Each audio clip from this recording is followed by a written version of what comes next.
Well, good evening, folks. Time for another edition of General Jay's Journal. Folks, let me give you a little background here. It is December 8th. This is one day into the new Donald Trump era where he's vowing to ban Muslims from coming into the country in any way, shape, or form. Tremendous backlash against this. Folks, coming up, we're going to have a series of really good segments, I believe.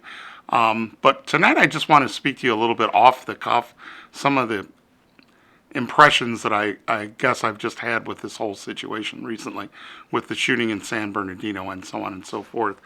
What I wanted to do, though, was to kind of revisit this whole thing, because when speaking with my kids, they don't really remember September 11th of 2001. They were kids at the time. I was a 40-year-old person. And so I think it's good to remember these things when it comes to these San Bernardino shootings. Folks, on September 11th, 2001, Al-Qaeda-like terrorists attacked the World Trade Center.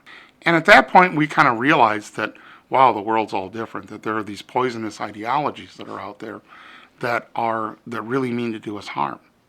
And there was this phrase that was coined, the war on terror, and so on and so forth, which in many ways turned out to be disastrous. But the fact remains that there are poisonous ideologies that are out there that mean harm to Americans. Every now and again, they're going to sneak through, and one of these plots is going to happen. Or you're going to get this homegrown, inspired guy that just decides to go off on his own because he's inspired by a bunch of crazy ideology and go and do some things. Now that's going to happen. We have to I want folks to live with that a little bit. And maybe in one way we have to say, if we're fighting a war on terrorism, then we're going to have casualties. We're going to have casualties. And the last thing that we need to do when we have some little casualties, when we get 1,000 of theirs and they get one of ours, the last thing that we should do is to fall upon each other and eat each other alive. That's the power that the terrorists have. And we shouldn't give them that kind of power. One of the things that it's just been bothering me, because this is supposed to be America, the land of the free and the home of the brave. That means brave. All right? And I don't think I'm asking people to be brave like the people in World War II in the Battle of Britain, when bombs are flying out of the sky and Churchill saying this is their finest hour and so on and so forth. Those are people who are living with real danger. All right? We're just saying that every now and again there's some nutcase is going to go off and he's going to, shoot a bunch of people before the police get him. And it's going to be a handful of folks. Now, I'm not diminishing the horror of that whole thing, but we can't have these crazy overreactions like what we've seen. And we can't let people's fear level get up to the place where it is. We're in a conflict and we're going to have casualties. We have to come to terms with that. And maybe one way to think about it is, as a black man, I'm used to the idea that there are poisonous ideologies that are out there trying to hurt me. All right? The KKK was around long before I was born, and they're going to be around long after I'm dead. All right? And they're going to be around, and that poisonous ideology is going to be floating around on the internet and whatever happens. And every now and again, somebody's going to get inspired to do something really, really horrible and really, really violent. Just like this Dylan Roof kid did. He was inspired by that. He didn't get orders from the KKK. He took it upon himself to go to a church meeting, pray with a bunch of people, and then pull out his gun and shoot them all dead in the name of a poisonous ideology. But that's the way we have to understand this, and we have to fight it in a similar way. All right? The reason that Dylan Roof, I heard this somewhere in the reporting, and I thought it was so powerful that Dylan Roof wanted to create a race war. But we didn't give him that power because we didn't accept the premise that Dylan Roof represented white people in general. Black people didn't accept that premise, and white people didn't either. And so we can start dealing with the poisonous ideology in and of itself in some way, shape, and form, and try to make the KKK less powerful. Similarly, I think that's where we have to get when we're talking about fighting these poisonous ideologies, this whole jihadist thing. All right? It's not like there's a town we can bomb and then it's all over. Americans, look, toughen up. For crying out loud. I am so sick and tired of seeing people walking around talking tough. You wouldn't last a month as a black person if you can't handle the idea that there are people out there that want to hurt you and you still have to go along with your life. I'm tired of people that are so spineless that they can't understand that. Yes, we're going to have to deal with that, but we can't let it ruin our lives. I don't want to belabor the point, but I do want to talk about one thing I pulled from the Washington Post. It was just December 7th. I will post the link down here, and it asked how many terrorists has President Obama actually taken out. Probably over 30,000 is what this thing is saying. This idea that Obama's not doing anything, they're doing a whole lot of things.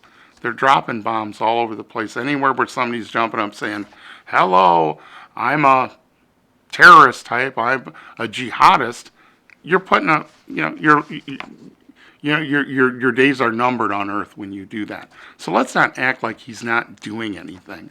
Now, can he get inside of the head of somebody? You didn't hear black people going to him saying, President Obama, we elected you. How come you didn't stop Dylan Roof? Because you're going to have stuff like that happens. Now, we're going to have to take evasive action. We're going to have to do the things that are smart, but we can't do the things that are dumb. In the upcoming weeks, I'm going to be having some guests. We're going to talk about this whole Donald Trump thing. I'm not sure what this guy is doing. I know there have been several times I've looked at it going, I can't figure Donald Trump out. I don't know what he's doing. I don't think he's running for president. I'm not sure that he's running for president because he's doing just crazy, stupid things. He's saying things about Mexicans that just should not be said.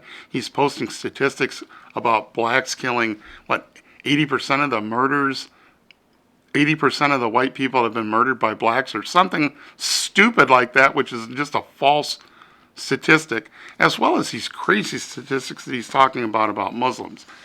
This man is dangerous, and I think we need to talk about that. This is fascist. It just absolutely is fascist. Folks, maybe you ought to look up the word, what fascist means.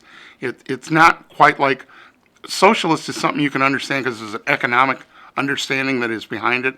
It has to do with who maintains the big parts of production in society. Capitalism also has a mostly an economic component to it. Fascism could be fascism with socialism or fascism with capitalism. It more has to do with your attitudes and your tactics. And Donald Trump is certainly functioning as a fascist. He's dealing with fear. He's finding scapegoats all over the place.